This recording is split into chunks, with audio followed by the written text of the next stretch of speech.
I remember when I receive a great revelation concerning the creative power of God, I cannot keep it to myself, but must share it with all that will listen. Here is one I received many years ago.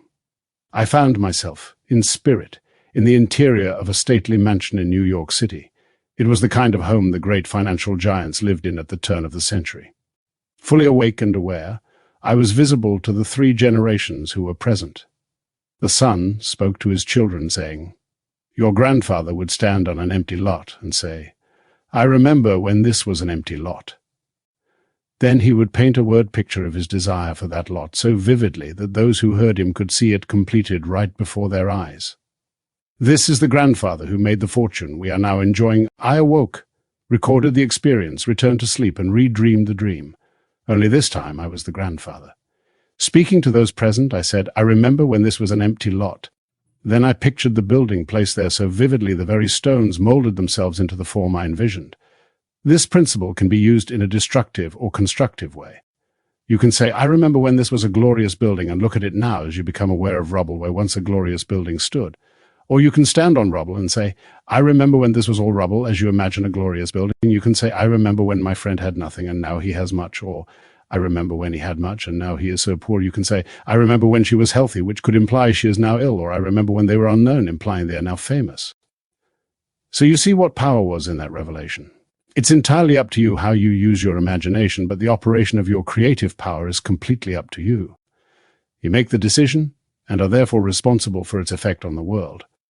In the 12th chapter of the book of Numbers, we are told, "If there is a prophet among you, I, the Lord, will make myself known unto him in a vision, and I will speak with him in a dream."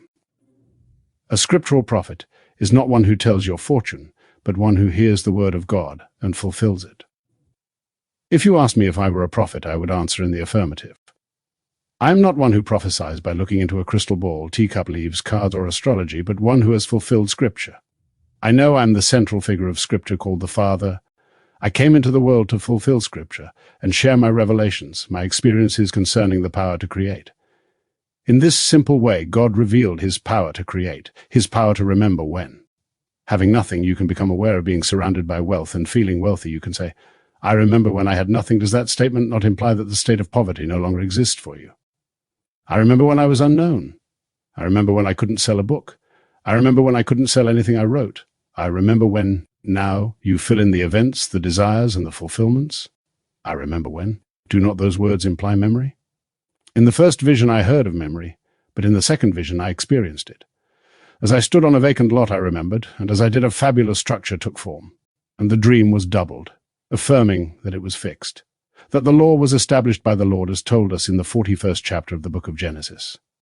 I tell it to you now in the hope that you will put yourself in an I remember when mood and trust your memory. Because memory is your own wonderful human imagination, the one and only creative power of God's Scripture calls Jesus Christ. When people say Jesus Christ is coming again, do not believe them, for Jesus Christ has never left you. Did he not say, "Lo, I am with you always, even to the end of the age"? Then how can you look for him to return? Scripture states that Christ was taken up into the kingdom of heaven which is within, and that he will come in the same manner as he was taken up. If Christ, God's creative power, is in you, he cannot come from without. Although he seems to be invisible, Christ has never left you, as you cannot detach yourself from imagination. Yes, Christ will come, but not in the way you were taught. Listen to these words from the 8th chapter of John carefully. "If you remain in my word, you are my disciples, and you will know the truth, and the truth will set you free," questioning this statement. The people said, "We are sons of Abraham, and have never been in bondage to anyone." To this Christ replied, "He who commits sin is a slave to sin. You were taught to believe that sinning is when you do something wrong, but I say you are sinning when you miss your mark in life by failing to move. If tonight you find yourself in a state you no longer desire to express, you must learn how to move into your desired state. If you do not move mentally, you continue to live your undesirable state, thereby sinning your mark in life. What you may desire, persist in feeling its fulfillment, for if you do, feeling will become believing. As sons of Abraham, the people claim to have never known bondage, yet Jesus told them, if the Son sets you free, you are free indeed. This is true. When you recognize God's Son, David, as your son, are you really free? When David stands before you, doubt flees, and as you feel this wonderful relationship, belief sets you free. In the beginning of creation, the Spirit of God, his creative power called Christ, moved upon the face of the deep. Motion cannot be detected save by change in position relative to another object. Unless there is a fixed reference from which an object moves, no movement will appear. Let us use a weak, sick man as our fixed reference, and looking into our mind see a strong, healthy man, and say, I remember when he was weak and sick, but look at him now. Do that, and you have moved relative to the man. Look at yourself in the mirror and dare to see radiant health and happiness reflected back to you. Then say within yourself, I remember when my reflection was so different. Persist in seeing your new image reflected there, and you will resurrect that state. Your image or concept of yourself or of another is in your own wonderful human imagination, who is Christ, and Christ is the only God. God the Father and Christ your creative power are the same being, therefore he has never left you. Tonight, regardless of whether your dreams are beautiful or horrible, you are aware of them because Christ has never left you. And when you awake in the morning, Christ, your imagination awakes with you, or you could not remember your dreams. The human imagination is the God the world honors, as they should, for imagination is the creative power of the world. Learn to control your wonderful imagination, and you will discover that the whole vast world is yourself pushed out. Last night I visited many of my friends, not only those who are here, but those such as my brother, who have gone through that little gate the world calls death. You see, to me this world and the world I visited last night. My friends, although gone from this sphere, are having the same experiences they had while they were here, hating, liking, loving, disliking. They are the same people, only young, with the same problems they had here. This I know, for being fully aware that I have already died, I can close my eyes to this world and enter that world instantly. I spent my entire night in a world which is not real to this one, yet so solid and real to those who inhabit it. 14th chapter of the book of John, the central character of Scripture said to those who were beginning to fulfill Scripture, you heard me say to you, I go away and I will come to you. If you loved me, you would have rejoiced because I go to the Father, for the Father is greater than I. This statement appears to be conflicting, but it is not. In the audience tonight are 3 to whom I made this statement, and they rejoiced, fulfilling Scripture. Now I say to all, unless I go away, I cannot come to you. If you love me, you will rejoice in the depth of your soul, for you will know that. Although I will be invisible, I will never leave you. Becoming invisible, Christ became you, therefore he cannot return. I have told you I am the Father, that the Father dwells in me, and I dwell in you, and you dwell in me. So when you find me, you find yourself as the Father. This is the unity of our being, and there is no other. Take what I have told you this night to heart, and put it to the extreme test in this world of Caesar. There is no limit to your creative power. Simply stand on your new belief and say to yourself, I remember when. See what you want to see in your mind's eye in place of what you see on the outside. May I urge your power in a loving way, for it can be used unlovingly with the same results. It is possible to take a business that belongs to another and tear it down. This is done many times unwittingly, but the effect is the same. A few years ago, while in Barbados, I asked my brother about the business, and he replied quite innocently, It is doing remarkably well. The man who owns 2/3 of it is a good manager, but his hours are long, and I think he is getting tired. 6 months ago, the man asked my brother to buy him out, stating that the hours were too long and the responsibility too great. My brother set that whole thing in motion, and because the man wanted out, my brother got the business at his price. Victor has done this many times before, but not from revelation unless my father told him. One day the two of them were standing on 50 acres of undeveloped land, which opened to the beach, when my father said, You know, Vic, this would be a good place to build homes and hotels. The property was then owned by 3 sisters who were not interested in selling. But one day when they were ready to sell, the man who had really wanted the property was in Brazil, so my father bought it. The thought expressed by my father seemed to be an idle one, but it wasn't. The thought intensity to be made alive. A kettle of water placed on a low flame is slow to boil, but when the flame is increased, the boil is assured. Sin my vision of being the grandfather, that I built a word picture so clear that those who heard it saw the building as something objective to them. The key is this: while in a state you no longer desire to express, you must move inwardly by claiming, I remember when I was in a state I did not like. If you can remember it, you are no longer in it. Instead, you are becoming aware of your new state as a present objective fact. And if you will remain faithful to your new awareness, it will crystallize. You will find yourself moving across a series of events which will lead you to the fulfillment of your desired state. How it will come about, I do not know. I only know it will unfold. Start now to remember when your friend wasn't well by imagining he is healthy. Remember when your daughter was single by imagining she is married. Go through life remembering when. Haven't you heard people say, who does he think he is? I remember when he had nothing and was a nobody. Now, You may have heard a little jealousy in their tone. And that is good, because envy adds fire to the statement, which causes the one spoken of to have more.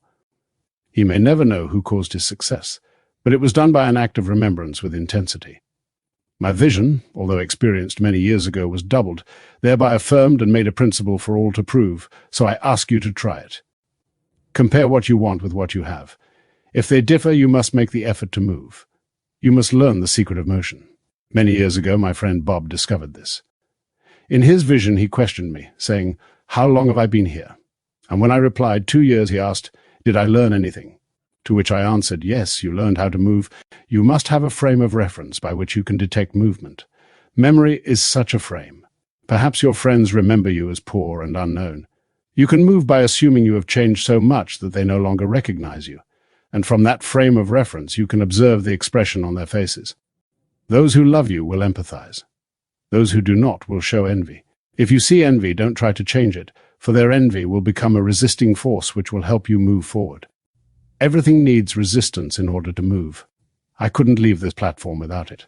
You couldn't drive your car without resistance.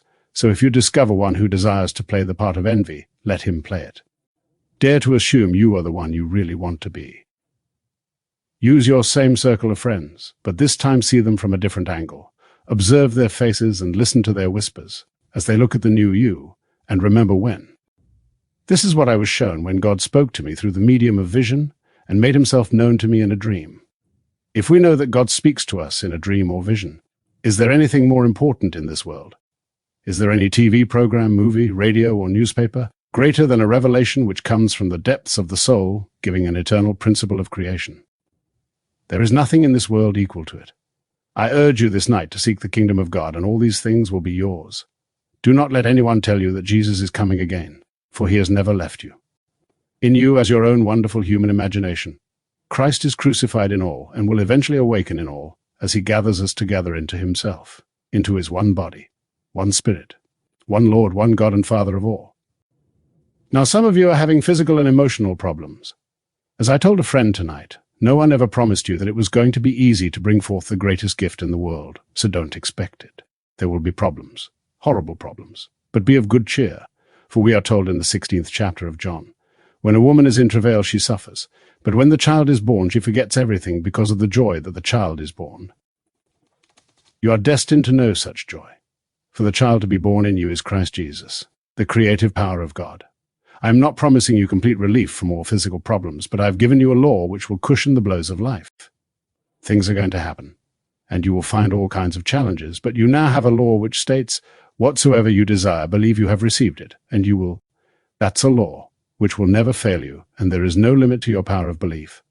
It's entirely up to you as to how and when these revealed laws of God are used, but I do know that you are going to conceive and bring forth the greatest thing in this world, which is the birth of God, the birth of joy, as Blake said in his poem, The Mental Traveller. I travelled through a land of men and women too, and heard and saw such dreadful things as cold earth wanderers never knew. For there the babe is born in joy that was begotten in dire woe, just as we reap in joy the fruit, which we in bitter tears did sow. Here Blake is telling us what he saw in his mental journey, ending on this lovely note, all is done as I have told. And he meant exactly that. Everyone will experience Scripture just as it was foretold. The resurrection, your birth from within, finding your son David, your ascent into heaven, and the descent of the dove. This is your destiny, yours to experience when your memory is restored. But don't forget what I have told you this night. It came to me from the depths of my soul, which is God the Father. It is he who speaks to you from within, and when he appears you will know him, for you will be just like him. And as he rises in you, all impossibilities will dissolve, as you will realize that everything is coming into your world from within. Listen to these words carefully, and you will see that the Father never left you. I came out from the Father. And where is the Father? In heaven. And where is heaven? Within. So I came out from within. The words within and above, as well as without and below, are the same in Scripture. Coming out from within, I see a world and others who have power over me.